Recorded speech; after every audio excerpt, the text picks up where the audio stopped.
Hi, this is Jürgen Rasmussen. Welcome to the Provocative Hypnosis vlog. I was asked recently, how do I know that the self-illusion isn't in and of itself an illusion? Implied, maybe there's a self there after all, and I'm just deluded about there not being a self. So, could this claim of the self being an illusion in and of itself be an illusion? Well, let's have a look at this. So let's start by having a look at the concept of illusion. Illusion doesn't mean non-existent. It refers to something that appears in a particular way, and upon investigation, it's revealed to not be that way, or to be something quite different. So the first thing we should really focus on regarding the self is the notions of stable and permanent. We have this sense that there's this stable, permanent, separate I that somehow the CEO of the company or the conductor of the orchestra that's somehow stable, separate, and permanent. This is an illusion. The the permanence, the stability, the separateness, these are illusions. So if you start to meditate on the feeling of I, the sense of being an I over time, as in I am now, I had a past, and I'm moving into a future, and I'm in here, and the world is out there.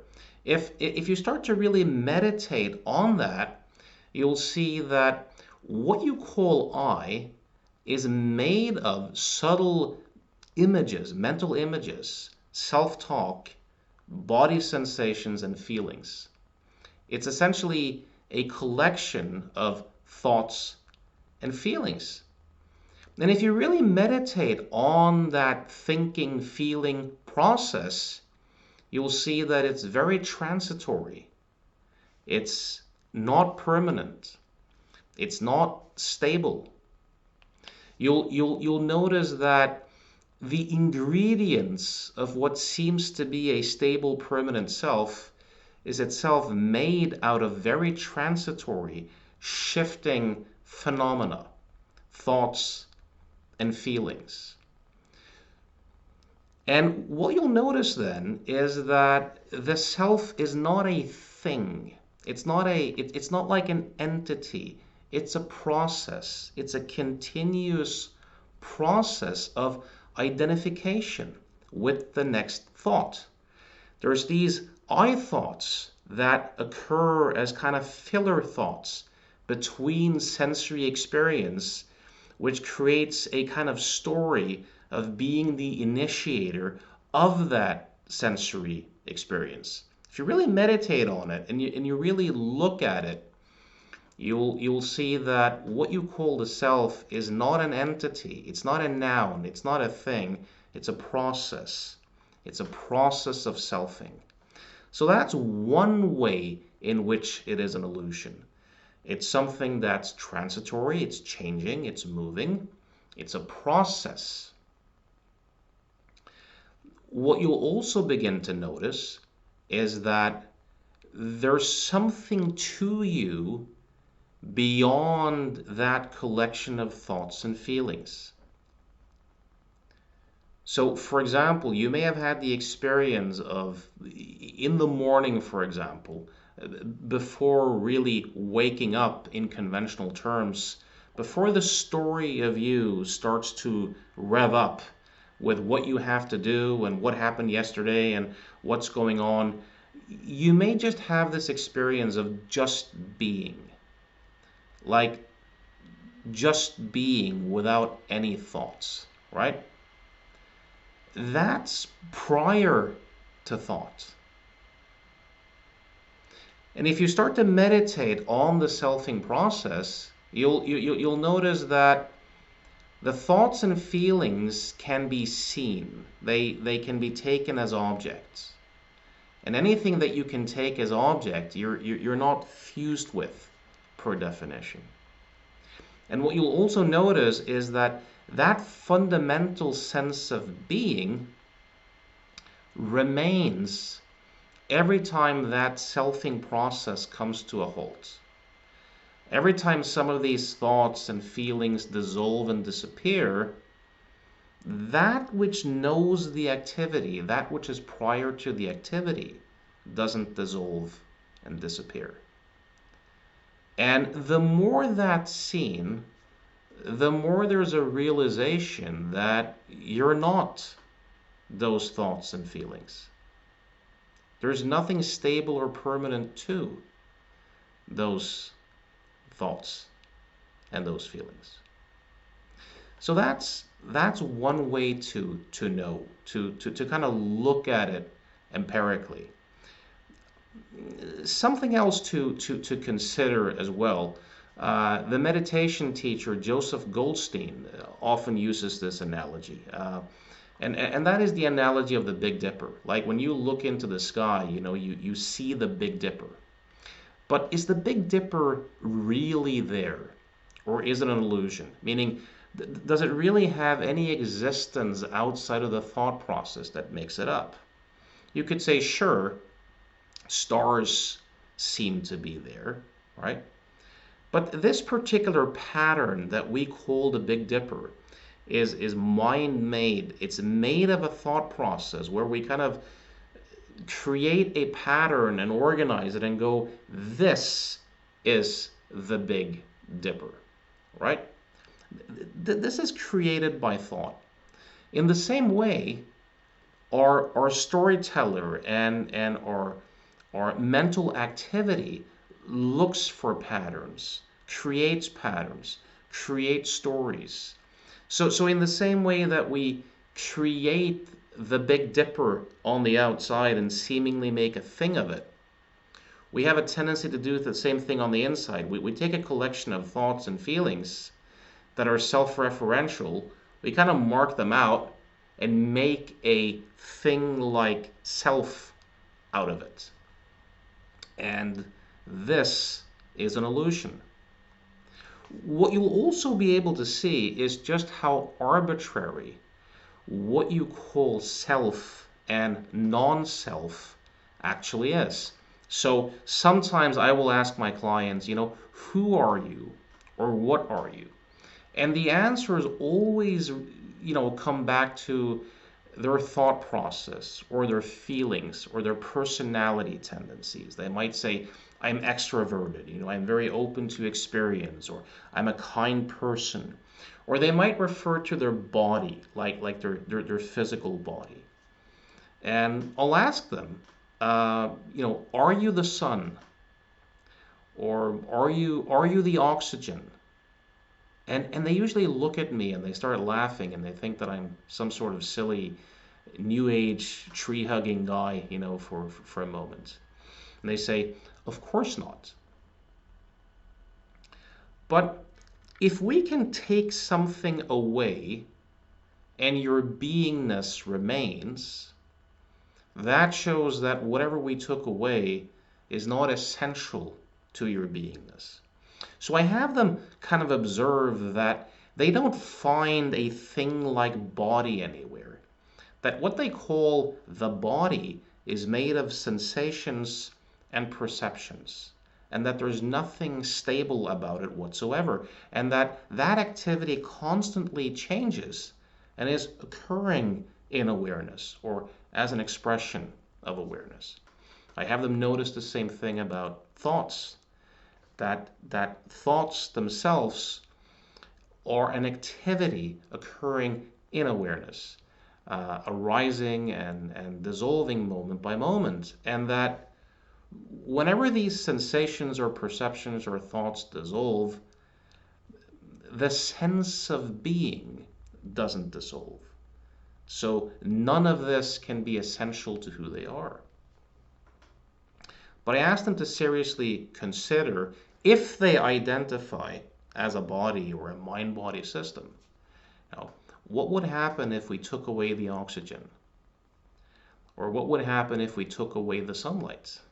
Clearly, If we took away the oxygen or the sunlight, any sense of being a human being would instantly dissolve. So, in that sense, you could say that you're more the oxygen and the sunlight than you are the thoughts and the feelings. On one level, you could say that you are the total environment.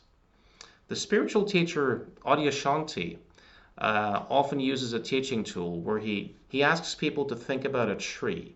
So if you go back to biology class, your teacher might say, look at this tree. And he might say, the tree needs sunlight or oxygen or soil, to flourish and to exist. And it's not that it's wrong, but language kind of divides experience up into a multiplicity of objects, seemingly separate objects. But there really is no such thing as a tree separate from the sunlight or the oxygen or the rain or the soil. It really just arises as one thing. It's thought and language that creates the illusion of a separate thing called a tree. And it's the same thing here also. When you look at this self-illusion thing, there's this notion that I'm in here looking out at a world out there which is separate from me. But when you really explore it, you'll begin to see that everything arises as one thing. Everything experienced is an appearance in consciousness, or consciousness taking a temporary form as an appearance. There are distinctions, just like a wave is a distinct expression of the ocean, but it's not really separate from the ocean. It's all arising as one thing. Also, if you begin to explore time, this notion that I'm now, I had a past, I have a future, you can realize that time itself is made of thoughts, and that the I is never now.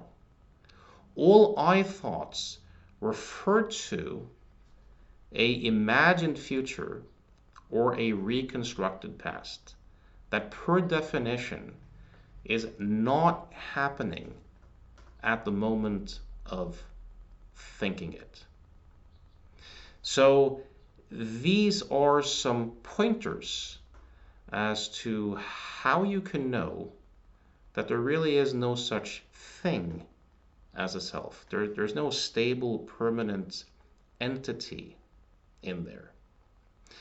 No thought can observe another thought. No sensation has a perception, for example. No thought or feeling is in control of or witnessing another thought or feeling. So I'll leave you with this because I've found it to be a very useful pointer. The Buddha used to say something to the extent of, in cognition, there is only the cognition. In feeling, there's only the feeling. In seeing, there's only the seeing. In hearing, there's only the hearing. We have this illusion going on that there's some sort of CEO or an orchestrator, a conductor of the orchestra that's doing these things. But if you really meditate on experience, you'll see that there's just seeing, there's just hearing, there's just cognizing, there's just feeling. There's no I behind it. There's no self behind it. The I thoughts appear after the fact as filler thoughts in between the seeing and the hearing and the cognizing and the feeling, and claims credit for being the initiator of it. This is a magic trick. This is an illusion. And with seeing through that illusion, there's more and more a reduction of rumination and self-referential thinking and the fears and compulsions that kind of go with all this mental activity involved in enhancing, bolstering, or protecting a particular identity. Like the more it's revealed that it's not really real, the less compelling it begins to be. And the more it's seen that this idea of having control or being in charge is just another idea in the thought stream. There's no free will because there's really no one there to have it. So I hope this was useful as a set of pointers. If the way I present things resonate with you and you'd look to make some changes, if you'd look to do some change work, mentoring, if you're looking to promote me in terms of doing a seminar, you can reach me at provocativhypnosis.com. If you have any questions or comments to this, feel free to leave it where you find the video. Till next time, thanks for listening.